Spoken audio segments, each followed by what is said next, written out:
Cover two.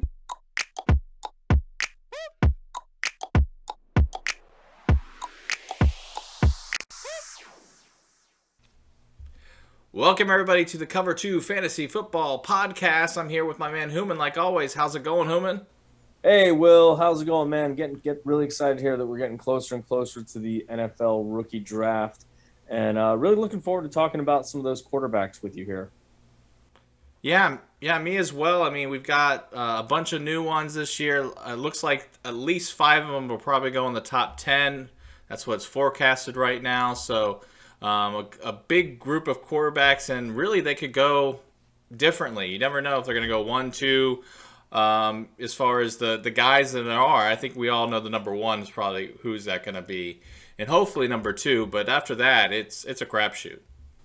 Yeah, this is projected to be one of the deepest draft classes in a very long time, and I mean, could be even the possibility of having something similar to like that. What was it? The '83 draft class with Marino and Elway. A lot of people are kind of prognosticating that it could be at that level of depth. Well, it is very possible, and let's get into it. We're going to do who will you pick when it goes down to our 5 top rookie quarterbacks, and we're going to start at number 1. Houman, what do you have at number 1? I have the obvious answer here, which is Trevor Lawrence. He has been slotted at a number 1 overall pick since I believe his recruiting trail of his senior season of high school. And it was inevitable from then when he signed with Clemson that he would be eventually the number 1 pick in the NFL draft. And it's a clear-cut decision here. He's proven it since day one of stepping on the field. He has stayed consistent. He has all of the intangibles. He has all of the tangibles. He's got the size, 6'6". I would like to see him put on a little bit more weight, obviously, over the next couple of years when he comes into the league, just to sustain some of the hits he's going to take. But 6'6", 220 currently. He can move. He's agile. He's got great pocket presence. He's got a cannon of an arm. He can make all of the throws. I don't see any flaw in him, and I think he's going to a team, an offense that is, it's got some great pieces in place with the receiving core, and they added some depth this year. They've got a great rookie running back from last year in James Robinson, and you've got a new coach coming in who was, one of the great college coaches of the last couple decades in Urban Meyer. So I think he's set up for success. I guess we'll see what happens. Yeah, and I'm going to piggyback off of that, and I'm going to take our man Trevor Lawrence as well. A lot of news the past couple of weeks about his competitive nature and what it doesn't matter to him. I just don't see that. Obviously, a little bit of a smoke screen, I think, to try to make him not as valuable as he really is. But he's a winner. I mean, you can't take that away from him. He only lost 1 game in his college career. The only issue, obviously, as you talked about, is the Jags. They're going to take him number 1. The offense, I think, is really good, but the defense is so bad. I think he's going to have some time to get with the offense, make a couple mistakes here and there, and he's going to be, obviously, their quarterback of the future. And I think this will be a tough year for him, but as far as fantasy value, he is definitely number 1 because he's definitely going to start. He's definitely going to play. And he's like the only one, I think, out of all these prospects that has a chance to play right away right now. Well, there's not a chance he's going to play right away. He's going to play right away. I think maybe you meant like maybe playing all 16 games. But, that offense and what you said as far as the defense, that's a concern. Yeah, as far as winning, Jacksonville, I don't think are going to win very many games this year. But as far as fantasy relevance, I think Trevor Lawrence holds a lot of fantasy value because kind of like Justin Herbert this past year, that defense was terrible in LA, and he got the chance to put up lots of numbers, and I think Lawrence is going to have that opportunity also. Let me ask you this. Of these 3 receivers, of these 3 Jacksonville receivers, which one do you feel gets the biggest bump or has the most fantasy relevance with Trevor Lawrence? DJ Chark, Marvin Jones, or Laviska Shenault? Well, I mean, I think the the easy guess there would be Marvin Jones, but I think it's DJ Chark only because I think they're going to have to pass it and play a scheme where they're going to have to get the ball underneath and get a lot of yak for him. I don't know if he's going to have the time. That Jacksonville offensive line was not good, and that's why they had the quarterbacks coming in and out last year because they were getting hurt. So, I mean, hopefully they will have a chance to improve that offensive line, but I really see him having to throw underneath, and Shark is that guy. Yeah, that's kind of what I'm thinking too. So who's your number two? My number two is maybe where we will see a little bit of divergence between you and I. I don't think he is going to be the number. I'm actually really certain he's not going to be the number two pick. But my second rated quarterback in this draft class, and I think for fantasy value also, is Justin Fields. I don't know why he has been slipping. I don't know why the Jets have completely zoned in on Zack Wilson only.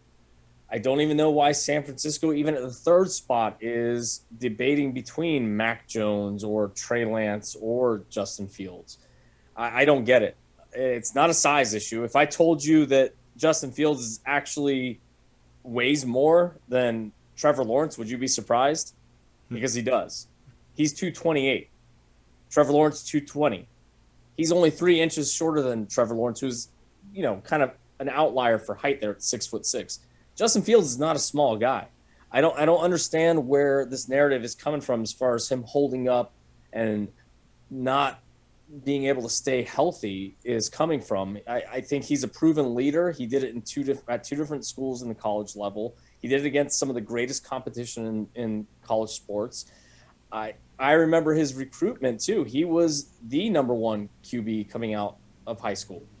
And I don't see, there's a difference between him and Lawrence, but what Fields did in the playoffs this year, I think that should have been this, the kiss of death as far as keeping him at the number two pick, but he's not there. I agree with you. I was going to mention that as well. In the championship game, he was in that whole playoffs, the playoff MVP. Clemson battered him that game, and he just kept coming, and that's why I have him at number two as well. Okay. I agree with you. I think that he is the number two quarterback, and if the Jets don't take him, then I don't know why, but I don't see San Francisco taking him. He might slip all the way down to 10, which is just absolutely crazy to think of. But if he does get into the Patriots, which is what everybody's saying right now at number 10, they trade up. I see him playing at the end of the year and Cam taking a seat. And he could be a great pickup right before the playoffs because that awareness to run and throw and everything else. And, you saw that workout. His arm is just unbelievable. And I see him as Aaron Rodgers, where he got passed and had to maybe sit for, as Aaron did sit for the entire season. But I think the talent is there, and I think he is the number two quarterback. Yeah, I think if he does get through that top three, that if New England does make that move up for him, then I don't think he's actually going to sit very long. I don't think I could even see Cam getting cut at camp. He has got a $3.5 million cap hit. I don't even think it may be guaranteed, but that $3.5 million is not a big deal. I think it's today, I saw something about the Patriots kicking the tires on Alex Smith also. So if we see Fields get drafted and then we see the Patriots pick up Alex Smith, I could see Fields being the guy from day one. And that's where the fantasy value is going to skyrocket right around where Trevor Lawrence is, as far as you've got the ground game with Fields now too. And I've talked about that a lot as far as these quarterbacks that also give that extra dimension of getting those rushing yards, gives you a higher floor. And Fields, in my opinion, if he does land into a position like that with the Patriots and is a starter from day one, he might be the quarterback with the most fantasy value this year as far as rookies are concerned. So where are you going at number three? Number 3, I am going with Zack Wilson. Despite the fact that I dropped a little shade on Zack Wilson there as far as the Jets falling in love with him, I do see it. He's got that Patrick Mahomes kind of arm.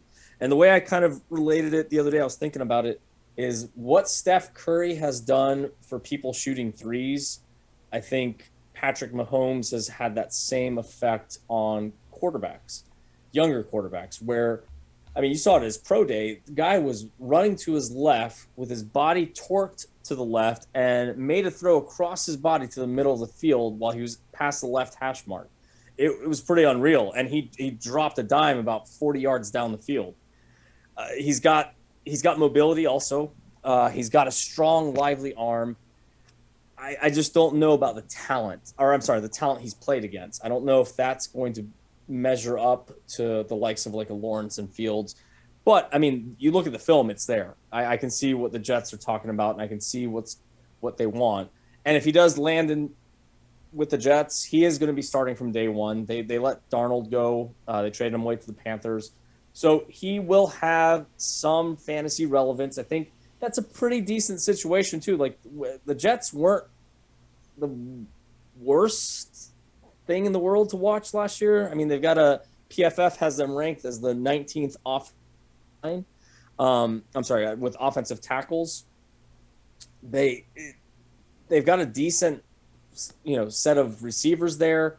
Now, running back, that's where we've got some issues. They don't have really a whole lot there. Maybe they will address that in the draft.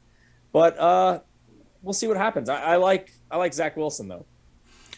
And I think we're just reading off each other's because I have Zack Wilson as well. I mean, if you're talking about do I think he's the third best quarterback in the draft, I don't think so. I really don't. But obviously, fantasy-wise, he's going to be a starter. It looks like the Jets are drafting him, so it's got to be him at number 3 for me. But if you look at the stats from last season, he was the second best overall scrambling quarterback on the run. He had the second best completion percentage within the entire college football. And that, of course, is something you can't teach. Now, I agree with you that the issue is that the competition that he played, especially with the last year's season being where they had to play against each other and not really play against other teams from, different conferences. So is he going to be battle tested enough and learn quickly enough in this new NFL as far as the speed and everything else? So I see some struggles for him, and that's why I have him at 3. Yeah, I agree with you on that take. I think he's going to pan out. I think there's a drop off between, you've got this tier of Lawrence, then Fields, and then I think Wilson's on the fringe there as far as being in that same conversation with them. So that brings us to number 4 now, right? That's correct. And this is where I'm even still at this very moment kind of going back and forth here between the two guys I've got between the 4th and 5th spot. And I'm going to base this on fantasy relevance. And that's why I'm going to put Trey Lance here at number 4. Now, I say it with a lot of intrepidation because as far as prospects go and as far as teams winning, and if I was drafting as an NFL team or an NFL GM, I probably would have taken Mac Jones over Trey Lance. Trey Lance has the potential to be something extraordinary, something great. The body of work is what's terrifying me. He played one season, had a pretty stellar sophomore season, and then, opted out for COVID, and that's it. I believe he had that the game where he showcased for a little bit, but that was it. He's had a couple of the pro days. He's got the tools. He's got the physicality. Has he played against competition coming from North Dakota State? I don't think so. He does have the ability to be another runner also, as well as a passer. So I think that fantasy relevance is there, that if he does end up in a situation where if San Francisco does end up drafting him and he eventually makes his way into as a starter, that's where that fantasy relevance is going to be pretty important, kind of like it is with Jalen Hurts, where I don't think anybody would have guessed that Jalen Hurts would have been starting this past year, would have earned a starting spot, let alone, usurped Carson Wentz and sent Carson Wentz packing to another team. And that's kind of where I think the idea is with Trey Lance and what he can become, and we'll see what happens there. Well, I'm going to go with Mac Jones at my number 4. I agree with you a lot with what you said about Trey Lance, but that's the questions that I have. Is he good enough at this level? Has he played enough to make me feel comfortable about him? And right now, for me, it's not. I think that they do that San Francisco goes with Mac Jones at 3. And I think that he does get some game time late in the season, depending on Jimmy G and what Jimmy G does. I don't see Jimmy G losing that job, but it's always a possibility. He gets hurt a lot, and Mac Jones could have some time there. So I'm going Mac Jones at 4. Another reason why is I talked about at number 3 with Zack Wilson that he was number 2 and number 3 at these different things. Mac Jones was number 1 at every single stat last season. Completion percent, 60%, over 60% of a throw for 20 yards or more. And I do think in that offense with those receivers, the IQ that we talked about in the last episode, and Debo, I think that he fits that offense because he's going to throw the ball and let them go. And so I'm going to go with Mac Jones at 4. Yeah, that's who I've got at my 5 here, so I'll go ahead and go into that. I do have Mac Jones at 5th. His numbers are great. I mean, 41 touchdowns, 4 interceptions this past season. The previous season, he did play 11 games, 14 touchdowns, 3 interceptions. I think the talent is there. I don't know about the arm strength and the mechanics. They look a little bit off to me. He's got almost like that Kyle Trask / also reverting back to some old Gator lineage here with Danny Werfel, that kind of like that shot put looking throw. The leadership is for sure there. The stats, however, I kind of take with a grain of salt because, I mean, look at the wide receiver talent that he was throwing to. 2 of them are going to be top 10 picks this year. Another one might be a first-round pick also. So that's 3 first-rounders. That offensive line is unreal. The running backs. We know Alabama and what's capable of it. I probably could have thrown 20 to 25 touchdowns in that offense myself this past season as a 43-year-old. But with that being said, still, I think Mac Jones is the 5th best. And if he does end up in San Francisco, which it's hard for me to really wrap my head around the fact that San Francisco moved up and gave away that much draft equity to move up to the position they put themselves in to draft Mac Jones when I think they could have had him at the 9th overall pick, unless there's something going on in the GM circle where they knew someone else was going to target him, and that's why they're making the move. It's hard for me to wrap my brain around the fact that they're going to pass on Justin Fields for Mac Jones. I think Mac Jones is the 5th best in this draft class, with Kyle Trask just on the outside. And I mean, he may prove me wrong. He may get in there and just keep doing what he's been doing, but I don't see him being in the same talent as the top 3 quarterbacks of this draft class. I agree. That's why we both have it there. I mean, I think that Fields is much better as well.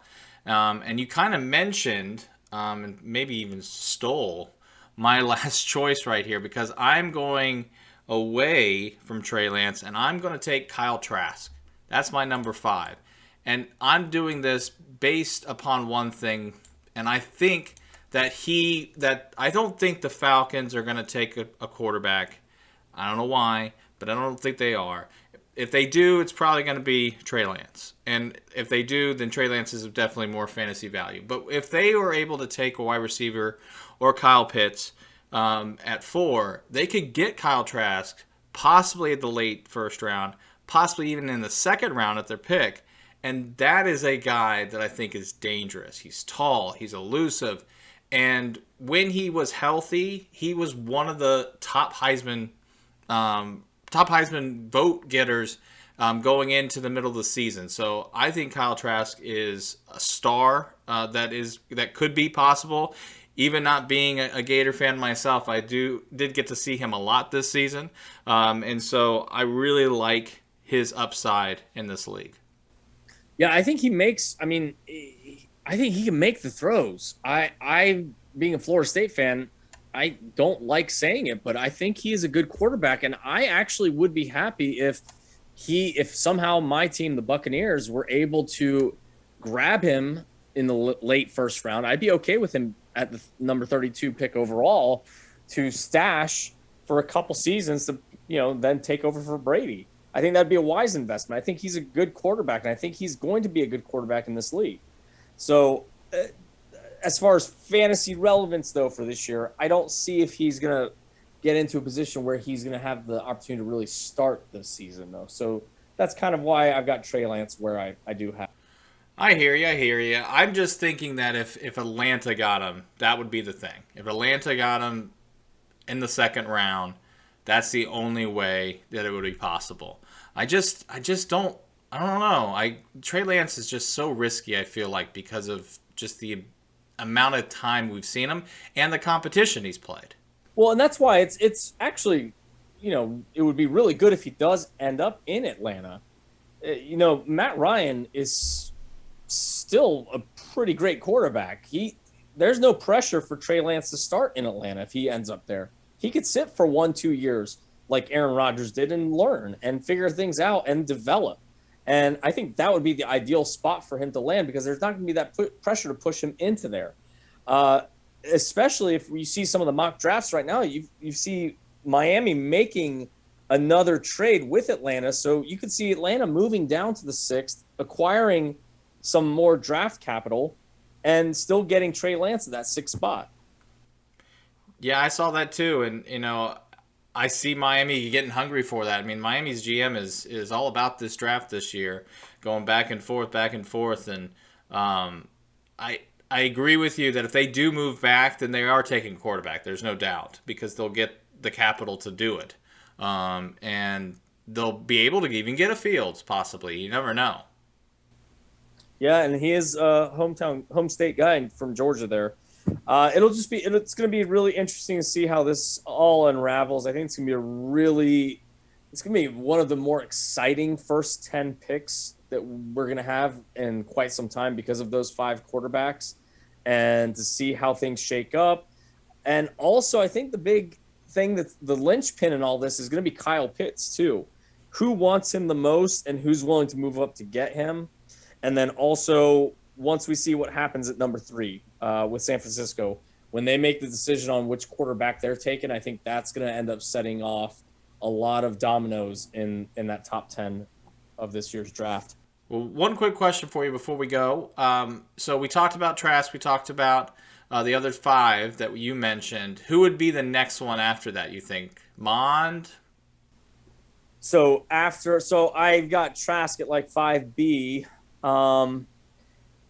Yeah, that's tough. So who do I have right outside of there? I would probably go Jamie Newman out of Georgia. Okay.